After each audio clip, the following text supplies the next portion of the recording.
This is CBC Vancouver News.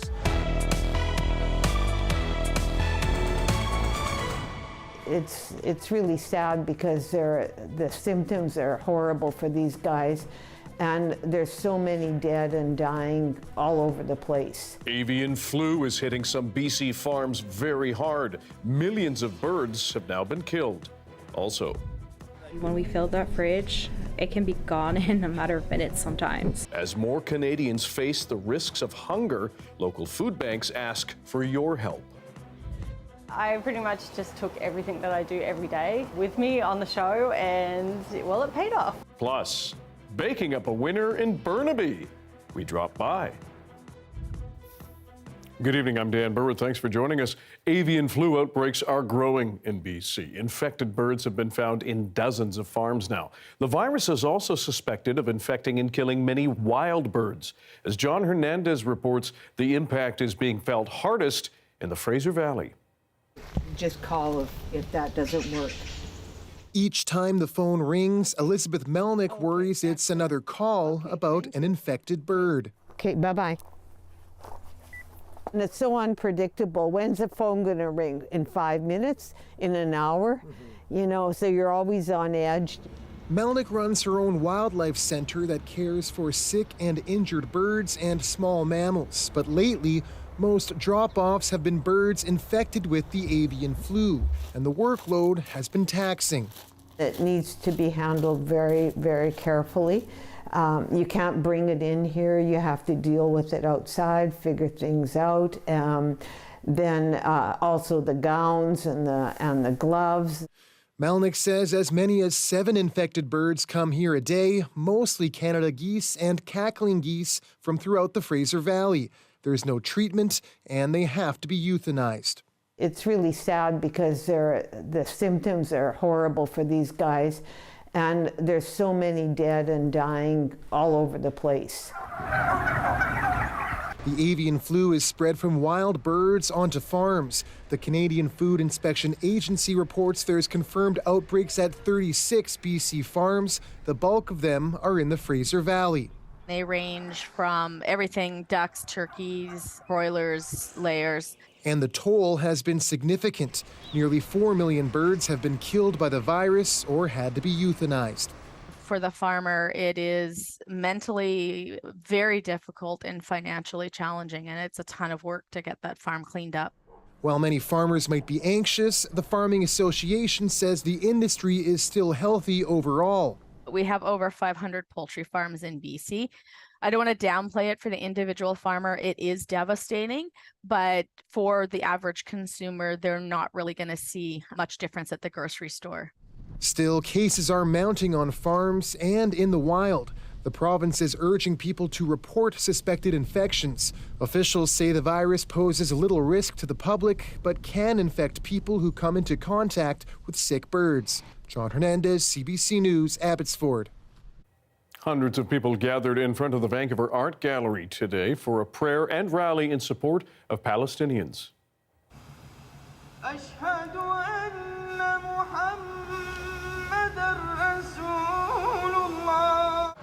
Rows of Muslims kneeled in prayer beneath the art gallery steps, joined by dozens of non-Muslims supporting their calls for a ceasefire in Gaza. They want Israel and Egypt to allow food, water, and medical supplies into Gaza, and for Palestinian refugees to be allowed to return to the region. Organizers also encouraged those gathered not to support elected officials who have not called for a ceasefire. Earlier this week, pro-Palestinian protesters calling for a ceasefire in Gaza confronted the Prime Minister at a Chinatown restaurant here in Vancouver. Police say an officer was hurt after scuffles with some of the protesters. Today, though, Justin Trudeau said those outbursts should not be the focus. Right now, the grief, the anger, the despair so many Canadians are feeling is bleeding over into each other. We are not a country where Canadians should be scared of other Canadians. Trudeau has called on Israel to, quote, exercise maximum restraint in its war against Hamas. As we showed you last night, the BC government is proposing new employment standards for gig workers. If they're approved, those who work for ride-hailing and food delivery apps would get a minimum wage, tip protection, and coverage from workers' compensation. But as Lindsay Duncombe tells us, that could mean higher prices for you. About $20 an hour. That's what the BC government thinks gig workers delivering food or driving customers should make. A wage 20% higher than minimum. I would think it's good news. But under the proposed legislation, Sam Morton wouldn't be paid for this, waiting. The new wage would only apply when he's on a call. I could be waiting for like maybe 4 hours in a day total. So I'm probably actively doing deliveries for maybe 4 hours of the day and then waiting for the other 4. BC also wants to make gig workers eligible for workers' compensation and have defined rules for firing them. Our government believes everyone who works for a living deserves to be treated fairly. Defining fairness in a gig economy is a challenge for governments around the world. In the UK, rideshare drivers get pensions and holiday pay. Ontario has plans to implement a minimum wage next year, but changes come with a warning from companies. This could definitely have an impact on, the cost for delivery for consumers. Still, some drivers say BC's proposed changes don't go far enough. My mortgage going up $1,000. Do you think I can afford with the 20% more than the minimum wage? I don't think so. Many gig workers are new Canadians waiting for approval of foreign credentials or learning language skills. Now what they need to do is give them all... Advocates say they should be eligible for sick leave and be paid for all the time they work. We're deciding that these workers don't deserve the same treatment as all the other employees in BC. That's just not fair, and that's going to uphold racial inequality in the BC labour market. If BC's proposed legislation is passed and implemented, a lot of paychecks would change. Tens of thousands of British Columbians deliver food and drive for rideshare companies. Lindsay Duncombe, CBC News, Vancouver. The rising cost of living remains a major concern for many Canadians, pushing some to the brink of food insecurity. And as Saurabh Sandhu tells us, food support groups are worried they cannot meet the rising demand for help. For the last 2 years, Helping Spirits Lodge Society has been running the Healing Bear Outreach program in Vancouver, focused on helping families with their food and residential needs. People forget that there are household families, individuals who struggle month to month with basic needs and necessities. In fact, somebody like me could be in need at the moment and people wouldn't know because it's not so obvious. The program was initially meant to support women and children. It ended up being something that we would offer to other people, not just women and children, but fathers, elders that cannot move, people with disabilities that are able to leave the house. As part of the program, the not-for-profit runs food hampers 3 times a month. Local food banks stepping up to help fill the hampers. We work with a lot of not only grown adults, but we work with a lot of children, and we're very mindful that children are growing and they need their full nutritional values. Besides the food hampers, the team has also set up a community fridge outside their office, meant for those who are desperately in need of food support. But workers say demand is much greater than supply. When we fill that fridge, it can be gone in a matter of minutes sometimes. But it's not just the lack of food that's a challenge for the organization. When I started, actually, there were no volunteers. Jessica Simmerd first joined society's workshops to reconnect with her culture. But sensing the need for volunteers, she decided to step in and help. So many people think that because you're Indigenous, you have access to so many resources, or they think that the government just gives so much money. It's very untrue. There's actually a lack. There's a lack of resources. There's a lack of funding. Workers at the society say the need for additional resources is greater than ever, whether that's in terms of actual food donations or willingness to volunteer your time. It's not really about the donations, but it's about the helping, and that part of it really does wonders for this community. Saurabh Sandhu, CBC News, Vancouver. As the season of giving approaches, charitable groups say the need is greater than ever. With inflation hitting hard, some families will struggle this time of year. Michelle Gassoub reports on the pleas for donations. At Canada Line stations across the Lower Mainland, a call to embrace the season of giving. You're giving these blankets to people who don't have a blanket. It means you're giving them something to stay warm and comfortable. And you're giving them smiles, and you're giving them love and hope. And we couldn't say thank you enough. Blanket BC launched its annual drive, hoping to make the freezing nights a little easier for those without shelter. Our goal every year is 10 and 10, so 10,000 blankets and $10,000. That would be the ultimate goal. But this year more than ever, as the cost of just about everything soars, families are struggling to stay afloat. Charitable organizations are worried those who usually donate may find themselves cutting back. It's not easy for anybody, and so we're extremely grateful for anyone donating, even just $1. As we see the inflation, we see what's happening on our grocery shelves. In Robson Square, the Salvation Army launched its annual Christmas Kettle campaign. This year, the goal is to raise $4.2 million.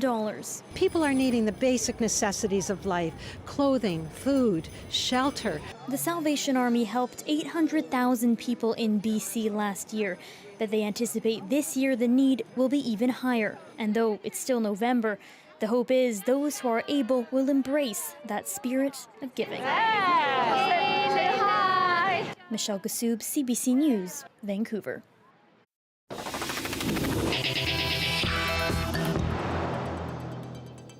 The Vancouver Christmas Market opened its tinsel-y gates yesterday to start spreading the Christmas cheer. But it is mid-November, so is it too soon to be diving into all things peppermint? We asked some shoppers yesterday.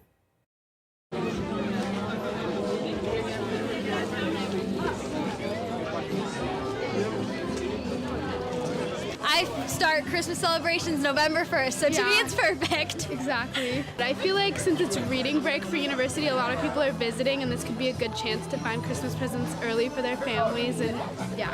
Yes, I think it's so cute, and I'm really glad we came. We missed it during COVID, right? So I've been coming every year until COVID time, and this is the first time after. It should be earlier. And then we can come back. This is a good time. It's never too early. It's always just like whenever you want to put up your Christmas tree, put it. Our Christmas tree's up already, so yeah. I think that's your answer. We were just saying that it feels a little early. We're not quite in the spirit yet, but this was the weekend that I happened to be in town, so why not? Kick it off. The moment the burn months hit, already start celebrating. Favorite part about Christmas would be being with family, friends, family, the food, and enjoying the time together. You asked me what my favorite thing is? I don't know, when it's over, because we're always busy because of Christmas, but I love it. It's really something we do with our full passion here. Indigenous tourism businesses in BC can now access non-repayable grants. That's thanks to a new $10 million program launched by the federal government to support the industry as it continues to recover from COVID-19. Qualifying Indigenous businesses can get up to $25,000 administered through the Indigenous Tourism Association of Canada. It makes the people there's lives easier. Up next, how hundreds of students are giving food to those in need on the downtown east side. We'll speak with one of them right after this.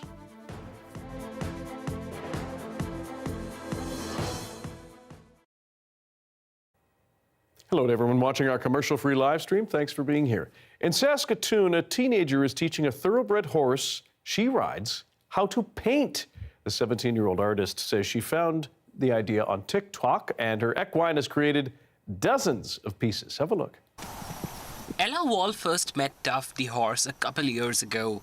The 17-year-old rides the Kentucky-born thoroughbred several times a week, and now she's taught him to paint using his nose and his tongue. Now we have to ask him what colors he wants to use. If Duff touches a paint with his nose, she puts it on the canvas. After adding several colors, she covers the canvas in plastic. Then Wall coats it with some edible oil the horse licks, which mixes the wet paint underneath. camelina oil also acts as a supplement for the retired racehorses' joints.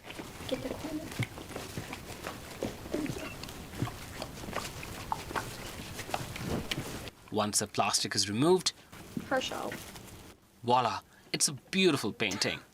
If I get the paint bottles out of my locker, he gets excited. He knows that he gets to paint. He loves being an artist. It's his life's work. Wall got the idea after seeing it on TikTok. Yeah, I did. So far, she has helped Tough paint 36 pieces and sells them for $25 to $60. That money goes back into caring for the horse, who boards at a stable near Borden. Wall says Tough has a strong artistic point of view. So I just put some blue on and I took it over to him and he just looked at me. He would not touch it. He wouldn't make the painting because he knew that that blue was on it and he didn't tell me to use that blue. The pair has also developed a unique relationship.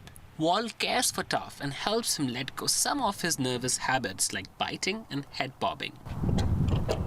Brianna Dill Schneider owns the horse. She says Wall, who has Tourette's syndrome, gets as much from it as Tough does. It's a mutually beneficial relationship. She became Tough's person. And sometimes with Ella's Tourette's, she's unable to speak. And so Tough allows her to speak again. She'll come out and all of a sudden be like, yay, I can talk again. And he just unlocks so much in Ella. I don't do very much. I don't have a job. I don't do any school clubs. I spend all of my time here with him. Wall says she and Tough are glad to have found each other, and she hopes they can keep spending time creating art together. Pratish Dayal, CBC News, Borden.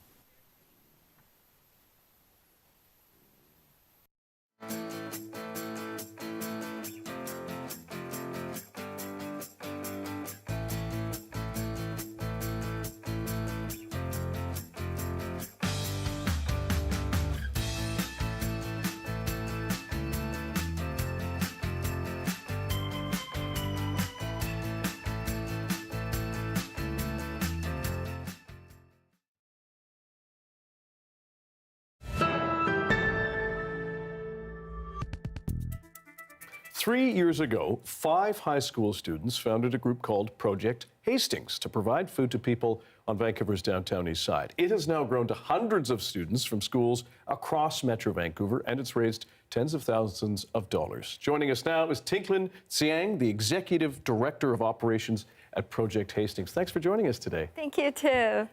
Tell us, what do you do every day? What does Project Hastings do every day on the downtown east side? Project Hastings is a high school-led, student-led, registered nonprofit organization here in Vancouver. It has grown internationally, but us, the Executive Director of Operations here at Vancouver, we do bi-weekly distributions at downtown Eastside.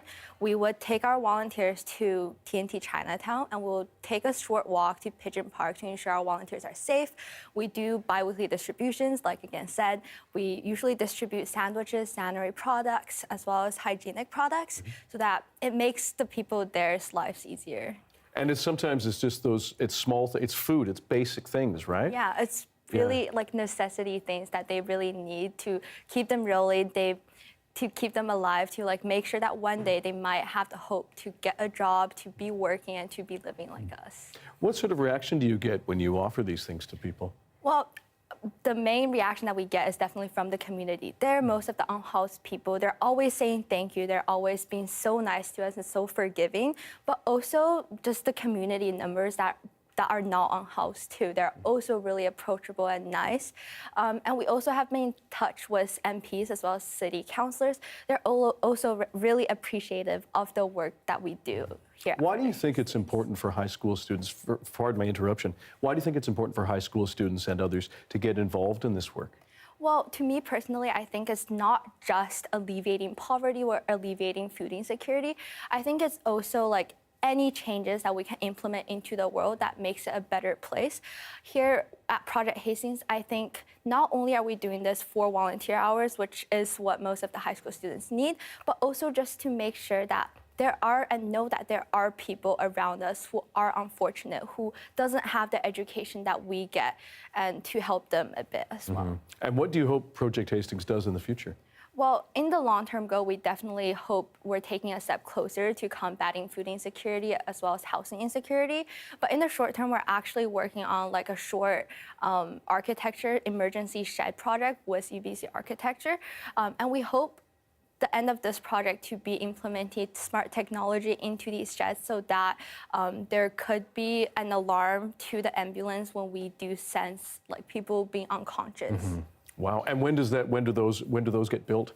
We hope that it's going to come in the future 1 to 2 years. We're still doing site analyzations right now just to ensure the safety and measures are put down.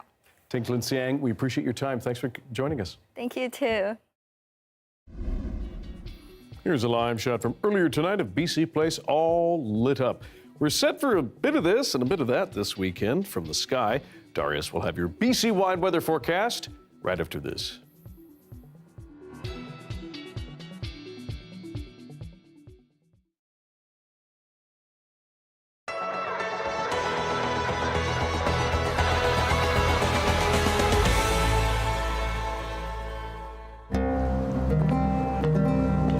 My name is Lina Khaled. We immigrated to Canada in 2021, but here in Siwar Studio Salon, there is a private room, so the door will be shut off. The curtains will be double covered.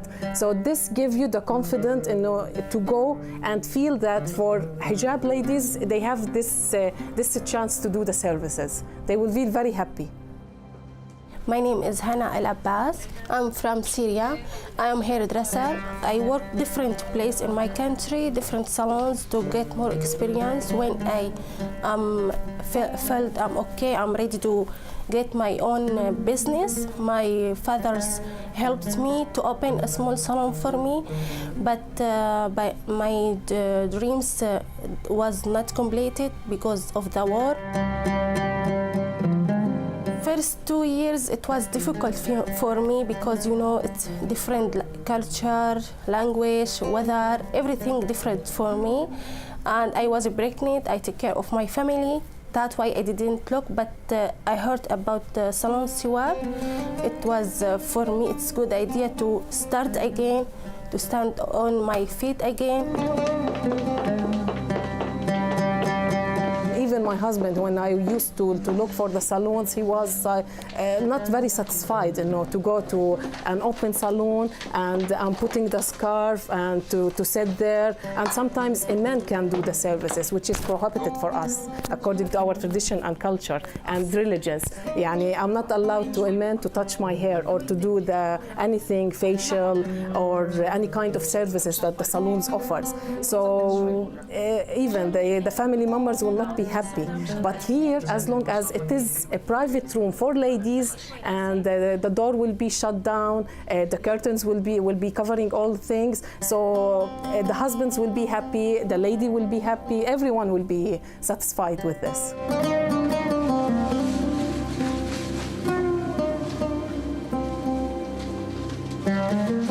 Whenever now I want to do a service, I will not be worried about it anymore. I will not be looking more and more. This salon gives you not only a private room for to do the services, but it gives you the home environment, friendly environment. Okay, I will go now to the salon. I will grab the opportunity to sit with my friend, have a cup of coffee, do the service, change my mood, and then I will go home. So it gives you more friendly, more than that you are going and do something and leave.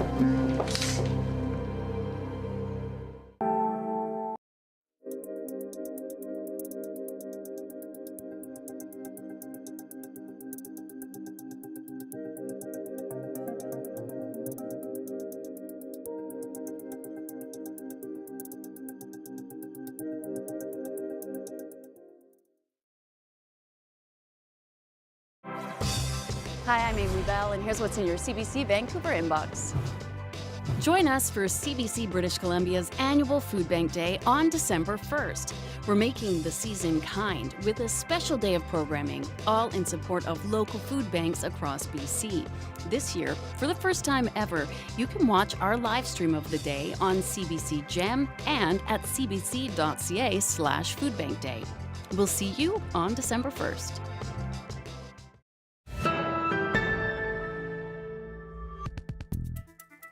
A bakery in Burnaby is known for creative treats, to say the least. At Punk Rock Pastries, you'll find donuts and cupcakes and cookies that may resemble various body parts.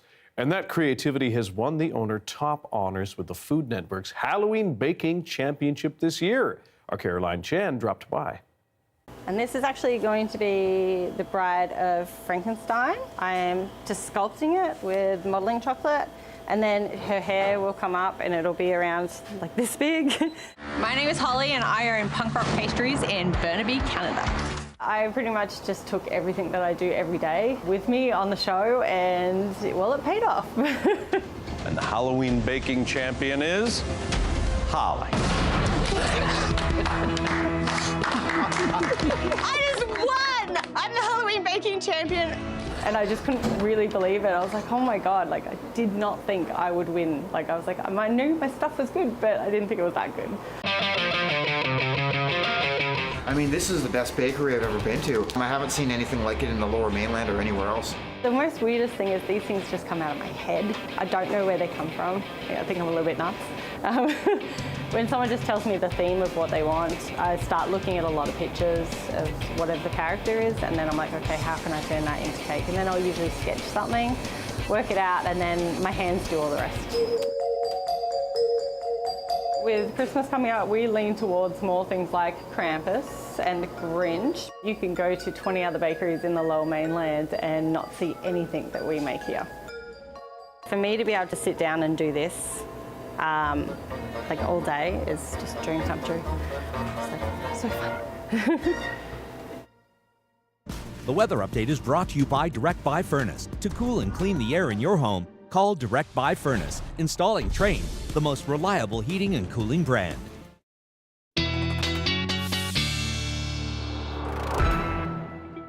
Time for our BC-wide weather forecast as we head into the weekend with Darius Madavi and a few things to watch out for. Yes, that's right. We still have those weather warnings in place from earlier today. Now we have that air quality statement still in place for the parts of the southern interior.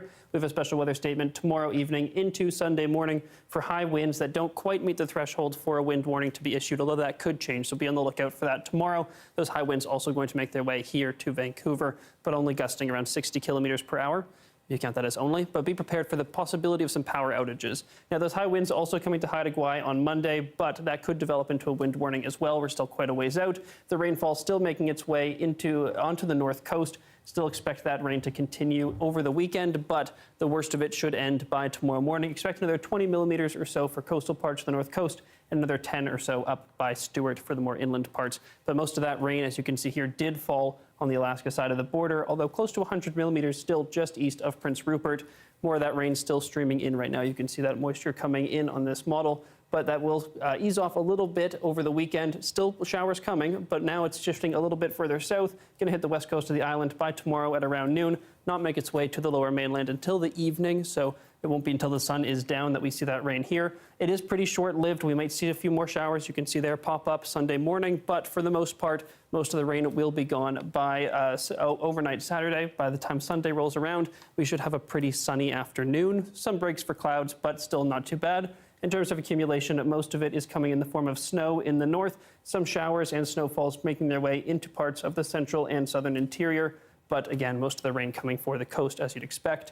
In terms of wind, you can see those high gusts Saturday at noon into Sunday at noon. You can see that 24-hour looking quite gusty for the island and here on the lower mainland. And if we take a look at our conditions tomorrow, plenty of sun and cloud tomorrow in the interior and even here on the coast, because again, that rain not coming till the evening and rainy all up and down the coast, north and central coast, sorry. And then here in Vancouver, you can see, there we go, evening showers tomorrow, but some sun still, and then sun returns Sunday afternoon once those showers roll out again. Okay, thanks very much, Darius. Have a good weekend. You too. And that is your late news for Friday. Thank you for joining us tonight and all this busy week. For news anytime, check our website as you do, cbc.ca/BC.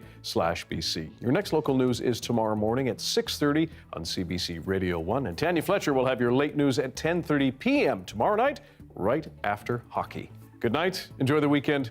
Stay safe.